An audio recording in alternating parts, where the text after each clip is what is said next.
All right, and we are here with UFC Light Heavyweight Tuco Tokkos. Some have called him the sexiest man in MMA. I won't go that far, your That husband was his exists. original nickname. It was Gorgeous George. Gorgeous George, I love it. Gorgeous George Douglas. Thanks so much for taking the time, Tuco. We got a few Thanks for questions having for me. you. Let you Th- talk. Thanks for Will, you having want to me. ask first? What's up, Tuco? What's We up, know man? each other. We know each other pretty well at this point. I wanted to get right into the nitty gritty. What are your thoughts about your last fight with Navo Sterling? um, Damn, the fight was trash, man. I try to fight smart. Where does that get you? Fighting smart gets you fucking boring fights. Um, yeah, we had a game plan that kind of worked, but looking back, like even if I won with that game plan, I wouldn't be satisfied, you know. Yeah. So I'm just gonna stick to what I know, and I'm gonna bang, no homo. Uh, what do you think No, we did.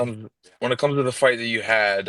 You said you're gonna bang, but when it comes to the fight that you had and you see what you did, what would you have done differently in that specific situation? And do you have any regrets?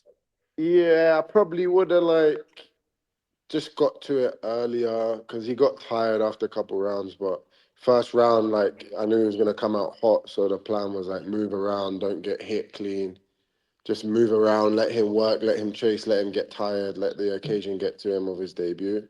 Yeah, Um, and then second round, I pressured and wrestled and started getting takedowns. But I would have done that straight away, you know. I would have just got in his face and started wrestling him and got him tired a lot quicker than maybe I could have worked to a finish later. yeah, But yeah, the patient thing, moving around, that's not my style, man. So I got tired as well.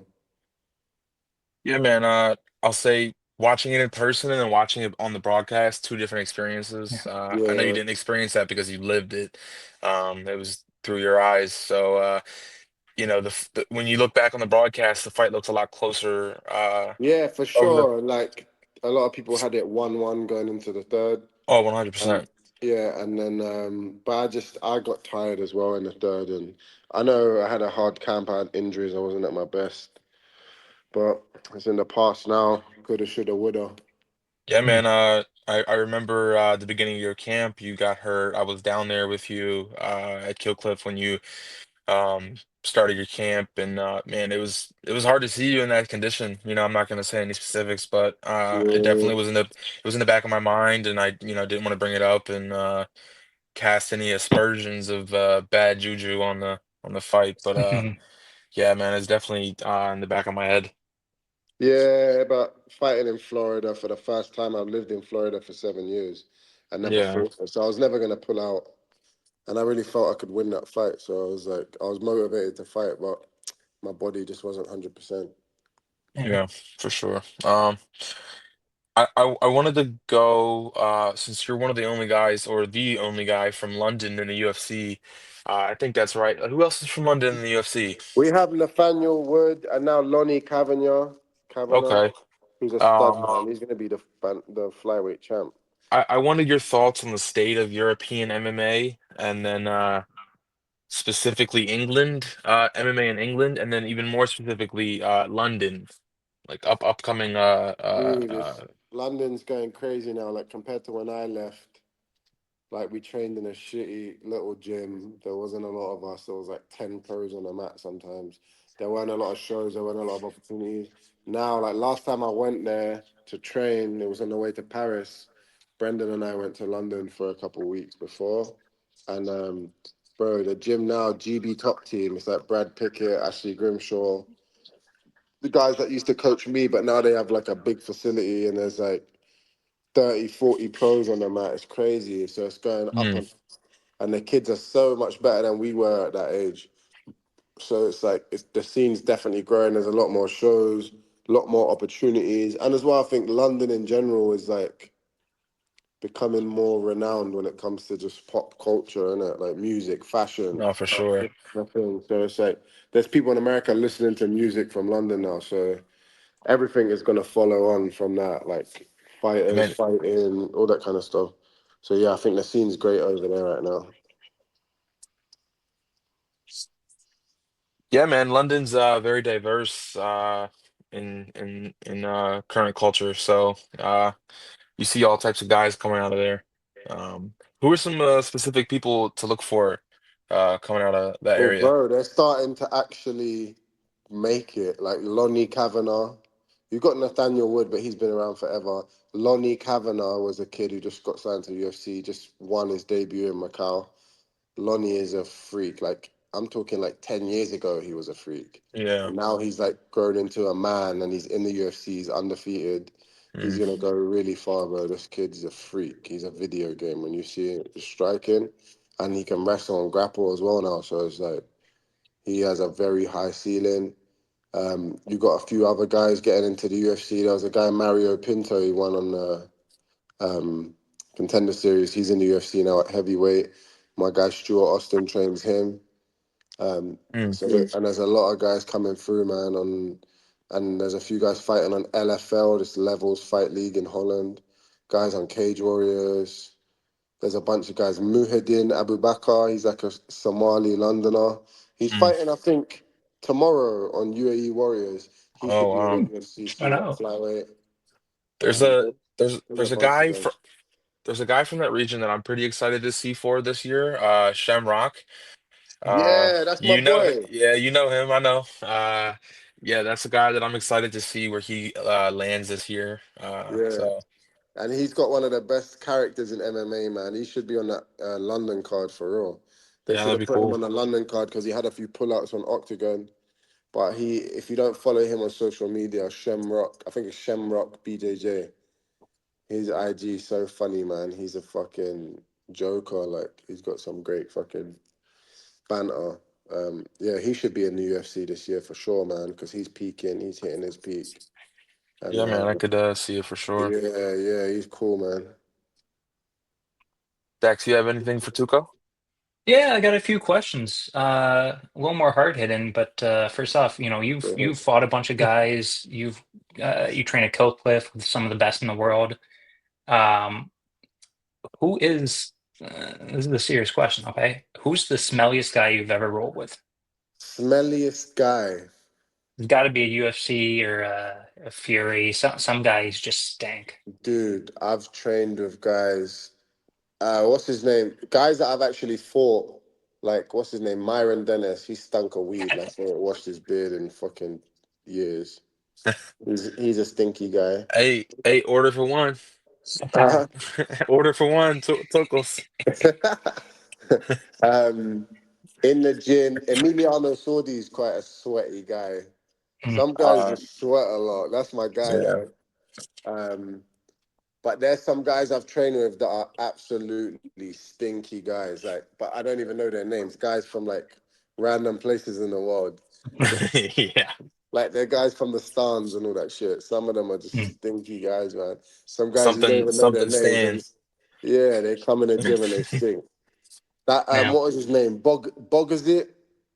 He was in PFL. Bozigit. See, He was like a Dagestani guy. He I'm not fucking sure. stank. There's some I stinky mean, guys I've trained with, man. Some Yeah, guys just don't watch their shit, bro. They're stinky, man. Fuck. that's yeah. crazy. But yeah, speaking of which, so you've fought a bunch of different promotions, Yeah. Fury, Bellator, Premier, Road UFC, Shudo. We see a lot of the on-screen work they do, a lot of the fight cards. We don't get to hear some of the background with these promotions. So I wanted to ask, what's your favorite or least favorite promotion that you've worked with? I Bro, don't want to get you in trouble, but Shuto is crazy. Fighting on Shuto. Obviously, back in the day when I would fight in London on Ultimate Cage, it was a guy. It was formerly Cage Rage. Dave O'Donnell, a real like London gangster guy, used to run the show, and it was like full of gypsies. The vibe in there was nuts, man. People were getting in fights in the crowd and Mm. hurling abuse. That like if you can't fight there, like if you can fight there, you can fight anywhere. You know what I mean? People throwing shit into the cage. It was crazy.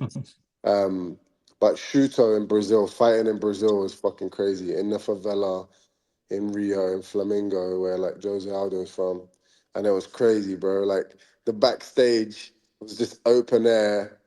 Like I was like, yo, is there someone to wrap my hands here? I'm meant to fight in an hour. They're like, no, you wrap your own hands. I was like, what? Yeah, I didn't even have shit. I had to go That's get some wild. gauze and wrap my own hands. And then, bro, while the fight was in the favela in Rio, while I'm in the cage, I see fucking mosquitoes and shit. It was crazy. I That's swear to wild. God, bro, I was like, whoa. I I think just flipped out of nowhere because I was like, fuck, mosquito. And I was like, focus, focus. Yeah, I that was crazy. I thought I was gonna die there. Like after the fight, I was like, "Whoosh, I'm out here." Yeah. Um, yeah, man. I think I fought in a bunch of continents. I fought in Asia. I fought in Europe. I fought in North America, South America. I think I just need to do Middle East, Africa, maybe Australasia, and I'll be done.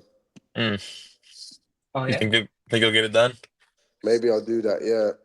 Maybe I'll go before I retire. I'll go do that. You Well, know, speaking of which, oh, go ahead. I just you asked about his favorite promotion or funniest story or whatever. Mine, I've been to a bunch of your fights, and mine has to be at the premiere card when I had your belt, and Oh yeah. and you made me go to the car and take the belt because Yeah, because these promotions the sometimes they try to take promotion the wanted the belt back. belt back. Yeah, they They wanted the try to belt take the back. belt back. I'm like, yo, Will, take the belt, leave the premises. Just take it and dip. You Is know, it and you- that's it. is your belt in that room? That belt? Yeah, you got it. You wanna see it? Yeah, that's too good, man. There. There Oh, it look at is. that. There it is. Yeah. That's too funny, man. I It's have too that. good. Oh yeah. I don't even think I have the gloves from that fight because they didn't let you keep them. Maybe I can't remember. Wow, that's whack. Hmm, Yeah. weird. Yeah, speaking of fighting around, you're in the UFC now, long overdue. Do you have either an opponent, a location, a date for your next fight that you want? I don't. I don't. I was thinking today because I was training with Brendan Allen and it was the first like hard session I've done. He's like, "Yo, why don't you just fight in London?" I was like, "Damn, I might have to ask my manager, like, yo, get me on that." Mhm. Is your That'd be fun. is your injuries good? I didn't They're all right. They're manageable now, I so didn't I'm want to not get I didn't fucking. want to get specific, but I know we had spoken Yeah. about it. I don't know if anything came back yet or No, I done some MRIs and stuff, but I trained today and I felt good, so I was like, "Damn, I'm sure I could get through a fight camp. Maybe I should just do it." man, yeah, for sure. I'll That'd see. be I'm gonna see where exciting. my weight's at in a week after training, and No maybe I'll just. no potential names or anything, on the roster that you This might guy want. wants me to fight Ozzy Diaz so bad. Oh, I would love that fight. I That'd don't be even know great. Man. nothing about him. I just know my boy Joe Python knocked him out. But Yeah, yeah. And so your boy Ming Yang knocked him out too. oh yeah, my boy Ming Yang. That awesome. Well, unless you got anything else, well, Nah, uh, man, we keep it short and sweet, man. I think it was fun. It was the first time interviewing anybody, and it's someone we're familiar with, and it's not like a totally random person we've never spoken to, so it wasn't completely yeah. uncomfortable. I consider him a friend and stuff, Yeah, so sort of interviewing your friend is a little weird, but it's not the worst it could be. Mhm. So. Yeah. for Before sure. we Look at sign my out, fade, bro. Well, look at my fade. Yeah, bro, you're welcome, bro. I put you on. love the fade. Before we sign out, I'm gonna Tuco. go see the barber this weekend, so I'll be calling your phone in a second. Yeah. Before we sign out, Tuco, anybody you want to shout out? Your Instagram account, sponsors, maybe anything you want my to say? my Instagram's at Tuco300. That's it, really. I don't really use anything else. Alrighty, short and sweet. Thanks so much for joining us. All My right, thanks, my guys, have man. a good one. God bless. Have a good one, Have a bro. good one, bro.